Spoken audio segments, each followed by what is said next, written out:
Saudara-saudari, pada video kali ini saya akan membahas tentang kehidupan kita. Tentang kehidupan kita ada beberapa poin. Yang pertama, Kristus adalah hidup kita.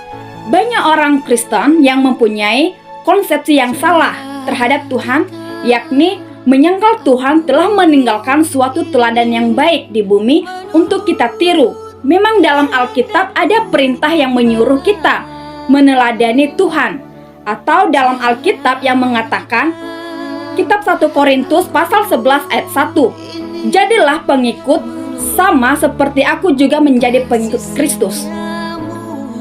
Maka dalam Alkitab menunjukkan kepada kita bahwa hubungan yang mendasar antara kita dengan Tuhan adalah Kristus, hidup hayat kita. Oleh karena itu, tanpa memahami Kristus sebagai hidup kita merupakan hal yang mustahil untuk kita meneladani Kristus sebagai juru selamat kita ataupun sebagai pelita bagi jalan kita, karena Kristus adalah kunci utama keselamatan kita yang harus kita teladani, sebab hidup Kristus adalah hidup hayat kita. Kedua, bagiku hidup adalah Kristus. Seperti yang dikatakan dalam Filipi pasal 1 ayat 21 mengatakan, karena bagiku hidup adalah Kristus dan mati adalah keuntungan, yang menunjukkan bahwa penderitaan orang percaya melalui pemberitaan Injil yang mampu menginspirasikan orang lain untuk bermegah di dalam Kristus.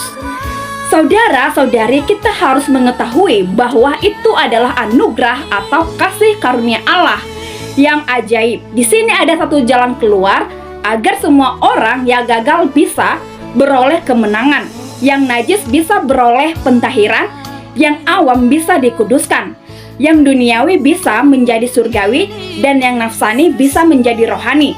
Sebagai dalam anugerah Tuhan ada pergantian mati, demikian pula ada pergantian hidup, di mana di atas salib Tuhan telah menanggung dosa kita, dan oleh kematian Ia menghindarkan kita dari maut, sehingga kita beroleh pengampunan dosa dan terhindar dari hukuman. Ketiga, aku telah disalibkan dengan Kristus. Salib merupakan vonis Allah terhadap kita, maka disinilah terdapat dua aspek tentang keputusan Allah. Yang pertama, Kristus telah mati, aku pun telah mati. Ini adalah pekerjaan Allah. Kedua, aku harus mengakui perkara ini dan berkata amin. Dan keempat, hidup oleh iman dalam anak Allah. Kristus hidup di dalam kita, sejak kita hidup oleh iman dalam anak Allah. Setiap hari kita percaya bahwa anak Allah hidup di dalam kita.